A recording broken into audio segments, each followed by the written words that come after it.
This is the Zoom H1n in 2024. So today's video is going to be on how to set up the Zoom H1n. To get started, you are going to want to pick up a micro SD card as well as a pair of AAA batteries. To power this unit on, simply hold the rocker switch in the down position, and that rocker switch is located on the right side of the device. The first time you power up the unit, you are going to need to set the date and the time, and you can do this with the four buttons below. From this menu, you can also access things such as the LCD, the battery, and more. Now let's take a look at the display.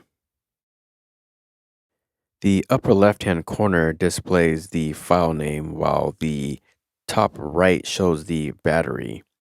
Back on the left-hand side, you're going to have the SD icon followed by the time displayed, which is remaining time. In the middle of the screen, you're going to see a level meter when you talk into the device. It's best to aim between -18 and -12. These settings provide you with headroom just in case your signal gets a little bit loud. Directly below the display, you're going to have audio, low cut, limiter, and auto level.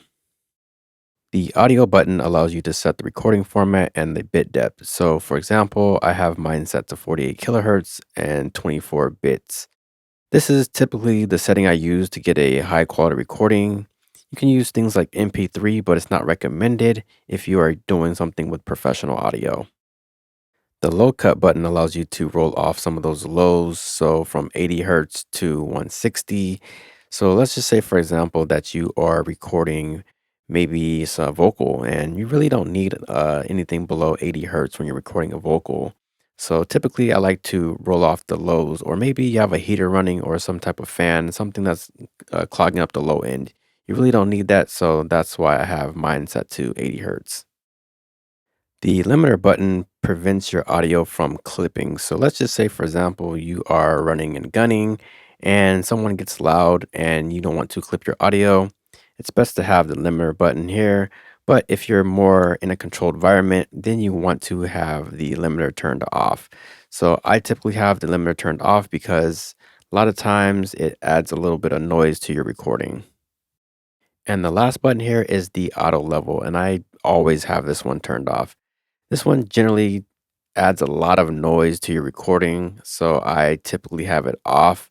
If you're doing a lot of running and gunning, then you can have it on, but I recommend that you have it off if you want to get a more professional recording. When the auto limiter is set to on, you will not have access to your gain controls. But if it's turned off, you will have access to your gain controls, and the gain controls is located right there near the top.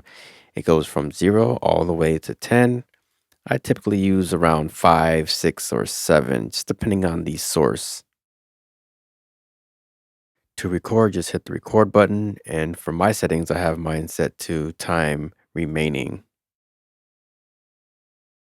The stop button functions as a option button as well. So if you press down the stop button and the play button at the same time, what you will be able to do is enter a test tone mode. And what that will do, you will be able to calibrate your audio device to the Zoom H1n.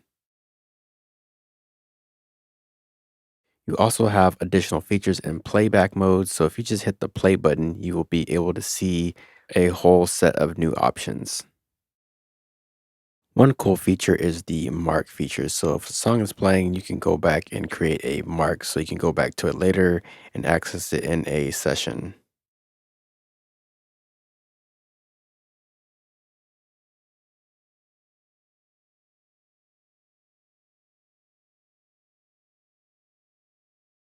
On the left side of the device, you are going to see the headphones icon followed by line output. And this is where you would plug your headphones, or if you want to connect a stereo cable to your camera, you would use this jack here. On the right hand of the device, right above the micro SD card slot, you're going to see a microphone icon and it's going to say line in, and then you're going to notice there's a red ring there.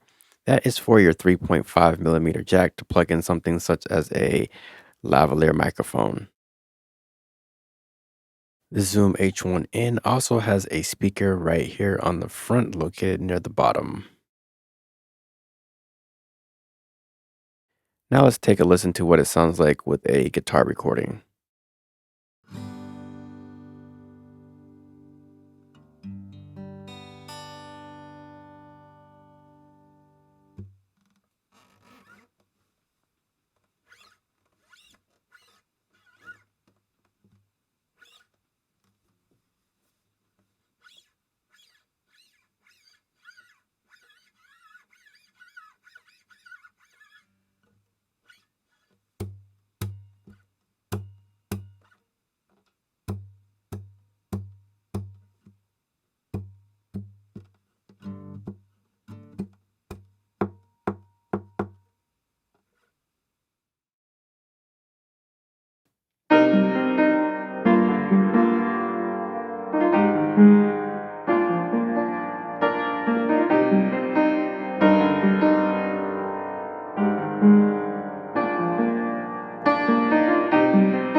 I hope you have found this video to be helpful. If you did, hit the like button and subscribe. Also, I'm going to leave a link in the description below where you can find an updated version of this recorder, which is called the Zoom H1e for Essentials.